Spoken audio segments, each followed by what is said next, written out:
There is skin, there is breath, there is arousal. But there is no body. We live in a paradoxical time. The digital world exposes us to endless streams of sexual imagery, fantasies, and desires. Every second, millions of screens light up with moments meant to ignite passion, but ironically, these moments often take place without any real touch, without physical presence. Desire, once so intimately connected to the sensation of flesh, now drifts through pixels, data, and coded algorithms. What does it mean to desire someone, or to be desired when the body is absent? When touch is replaced by a cold screen, and eyes connect not to another's gaze, but to the flicker of an image? This is the mystery and tragedy of the digital age's sexual landscape, a landscape flooded with images of sex, but strangely marked by increasing isolation, loneliness, and what can only be called pornographic solitude. The pornographic here is not only about explicit content, it is about how desire has become a spectacle to consume, a performance for an unseen audience, a transaction stripped of mutuality. We watch, we fantasize, we climax, yet we rarely encounter the other as a person. We rarely feel the warmth of skin, the unspoken language of touch, or the vulnerability that comes with real intimacy. And so we come to a startling question. What happens to desire when it becomes something without touch? When it slides off the body and settles into the glowing void of a screen? Is desire diminished or transformed? Is the self lost in this process or reborn in new forms of longing?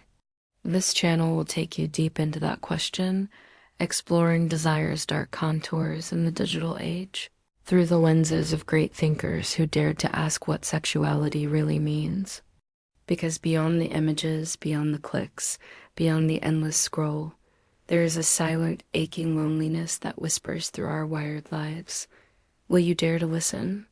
We live in a paradox of extremes, a world more connected than ever before, yet one where intimacy and genuine human touch seem to vanish. The digital revolution has brought unprecedented access to sexual content, from amateur videos to professionally produced pornography, just a few taps away. Pornography is no longer hidden behind closed doors. It's algorithmically personalized, endlessly available, and optimized to capture our attention at every moment. Yet, paradoxically, recent research from sociologists and psychologists shows a decline in real-life sexual encounters, especially among younger generations. People report feeling lonelier, more anxious, and less interested in actual intimacy. Why? Because the way we experience desire has shifted radically. Today, desire often lives inside a glowing rectangle. It's mediated by screens, mediated by apps, mediated by curated profiles and scripted encounters. The body becomes a surface, an image, or even a fantasy rather than a living presence. Sexuality, once a complex dance of touch, smell, sound, and gaze, is compressed into visual stimuli and rapid gratification. This shift creates a unique form of solitude, the pornographic solitude. It's not just being alone. It's being surrounded by images of desire and passion, but never fully participating in it. It's consuming endless streams of sex, but rarely feeling truly touched or connected.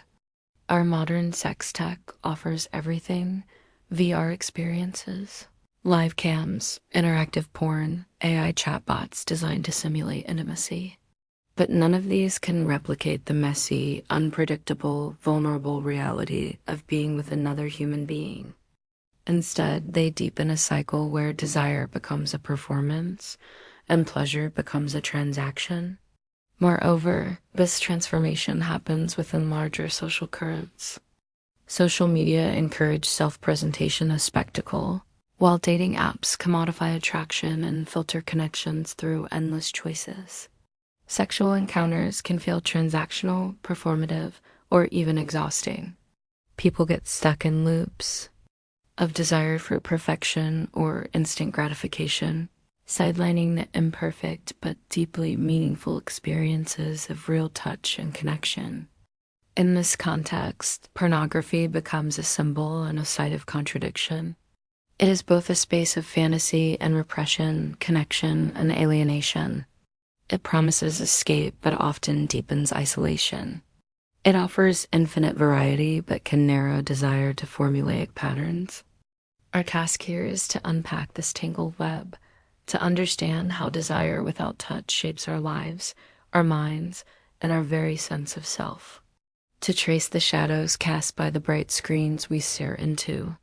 Because behind every click, every view, every moment of pleasure without presence, there lies a question about what it truly means to be desired and to desire in return. To understand the paradox of desire in the digital age, we must turn to two of the greatest thinkers who dissected the complexities of sexuality, Sigmund Freud and Michel Foucault. Each offers a unique lens through which to examine how desire is shaped, repressed, and transformed, especially when physical touch is absent.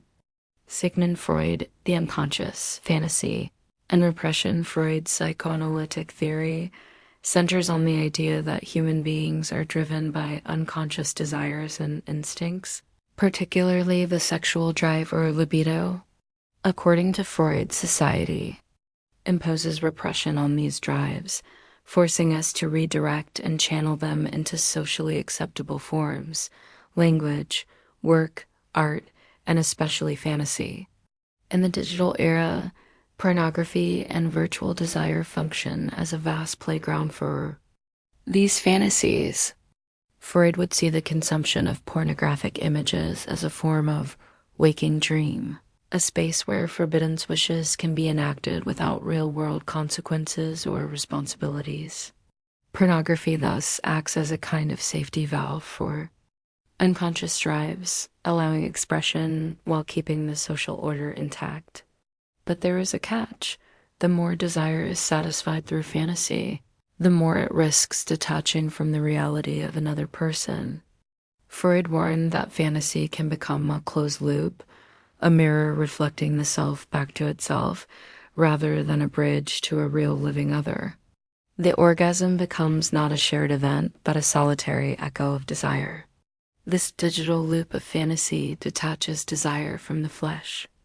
Real bodies, with their imperfections and unpredictabilities, can feel inadequate compared to the flawless images curated online. The paradox is tragic. The more pornography satisfies, the more it isolates, breeding a sense of loneliness masked by pleasure. Freud might argue that in our era, the digital theater of desire is lit brilliantly, but the audience, the possibility of genuine human connection, remains painfully empty. We masturbate not simply for release, but to silence a deeper fear, the fear of vulnerability and true intimacy. Michel Foucault, Power, Surveillance, and the Sexual Subject. Michel Foucault revolutionized how we think about sex by arguing that sexuality is never simply free. It is always shaped by power relations and social discourses. Where Freud focused on repression, Foucault emphasized how power produces desire, defines norms, and controls bodies.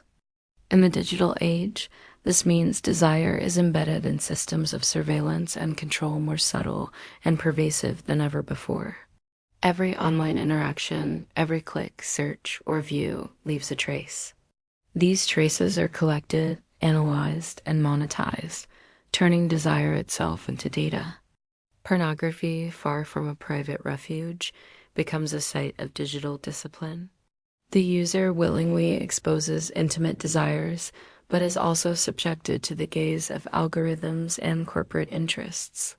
Foucault would call this a modern panopticon of desire, a space where we are both subjects and objects, simultaneously watching and being watched. This self-surveillance shapes how we perform sexuality online. We become curators of our own arousal, guided by what the system has taught us to want. Desire becomes a script, less about authentic connection and more about performance, optimized for maximum engagement and gratification. The freedom to explore sexuality in the digital age is therefore a paradoxical one. It comes with new forms of constraint, invisibly shaping our desires and identities. The digital pornographic gaze molds us into subjects who no longer touch the other, but only touch images of ourselves, mediated by invisible hands. Together, Freud and Foucault help us see the contours of the pornographic solitude, a world where desire is both unleashed and trapped, a world where touch is replaced by spectacle and where intimacy is substituted by performance. What remains is a haunting question. In an age of infinite access, have we become prisoners of our own desire, yearning not for connection, but for the illusion of connection itself? He comes home late.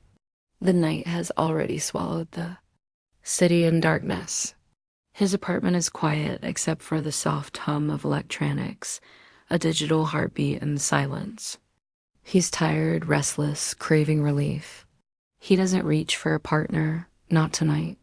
Instead, he reaches for his device, a portal to countless bodies, countless fantasies, countless moments of desire that flicker and glow with artificial light.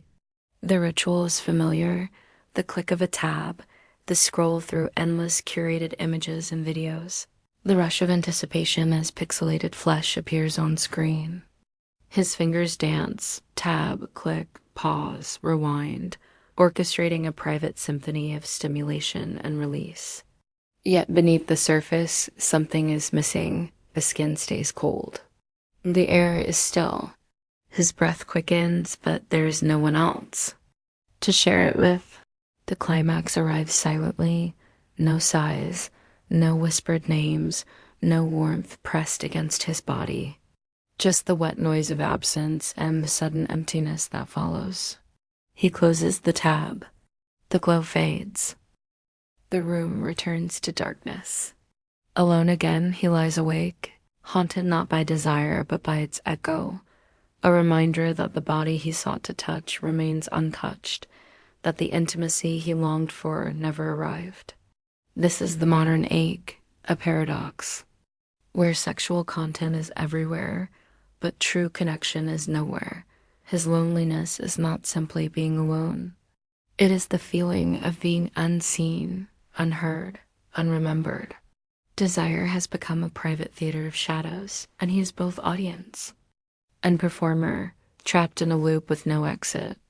In the story, he represents us all, navigating a world where touch is delayed, where screens mediate our most intimate longings, and where the human warmth of connection risks fading into pixels and silence.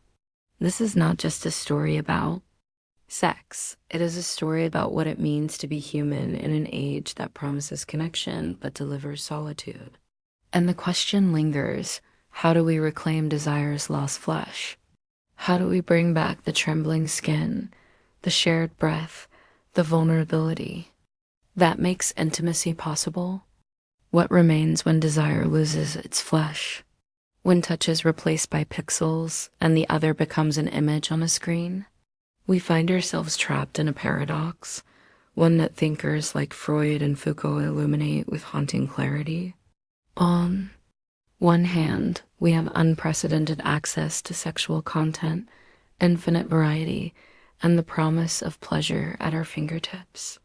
On the other, a growing sense of isolation, disconnection, and the slow disappearance of genuine intimacy. Freud would remind us that desire without the real other is a fantasy that turns inward. When the body is absent, the self becomes both subject and object of its own longing. The endless scroll of pornography and digital stimulation creates a loop, a mirror reflecting desire back to itself.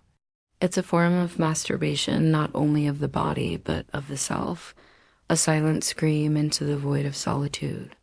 Foucault's analysis complements this view by revealing the hidden power structures shaping desire in the digital age. We are no longer free agents exploring sexuality. Instead, we are subjects formed by surveillance, discipline, and commodification. Our desires are tracked, categorized, and optimized by invisible systems that dictate what we want, how we express it, and who we become in the process. Together, these perspectives expose a profound transformation. Desire has shifted from a bridge between bodies to a spectacle for a faceless audience. Pleasure has become performance, connection, a transaction. Yet, beneath this cold architecture, the human body, flawed, unpredictable, messy, continues to long. The skin remembers what the screen forgets. The heart aches for presence, vulnerability, and recognition. This paradox challenges us. How do we reclaim the flesh of desire in a world that prizes simulation over sensation? How do we move from pornographic solitude to shared intimacy? Perhaps the answer lies not in rejecting technology or fantasy, but in understanding their limits and remembering what they cannot replace. The unpredictable, trembling, alive presence of another person. To desire without touch is to confront the edges of modern loneliness, but it is also an invitation, a call to seek out the real gaze, the real breath, the real touch that makes us human. In the end, this journey is about more than sex. It is about reclaiming our capacity to be seen and to see, to feel and to be felt beyond the glow of any screen. After all this, we return to the question that shadows every moment of our digital longing. What becomes of desire when it is severed from touch? In an era where screens mediate our most intimate moments, where images and performances replace the warmth of skin and breath, can desire survive? Or does it transform into something else? A hollow echo, a spectacle, a yearning for a presence that no longer answers? We live in a time of paradoxical abundance and profound solitude. Desire is everywhere, yet connection feels ever more elusive.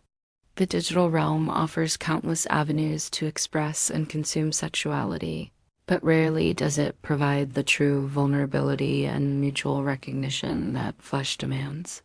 This final question is not simply theoretical. It cuts to the core of what it means to be human in the 21st century, to seek intimacy amid screens and algorithms, to crave closeness in a world designed for distance. Will we allow ourselves to be prisoners of our own curated desires, locked inside cycles of fantasy and performance? Or will we find ways to break through the digital veil and rediscover the trembling touch of the real? The answer may lie not in rejecting the digital, but in reclaiming the spaces where genuine connection can flourish, in moments of presence, of courage, of vulnerability. So here, at the end of this exploration, we leave the question open, for you, for me, for all who watch and listen. In a world without touch, how do we learn to truly desire again?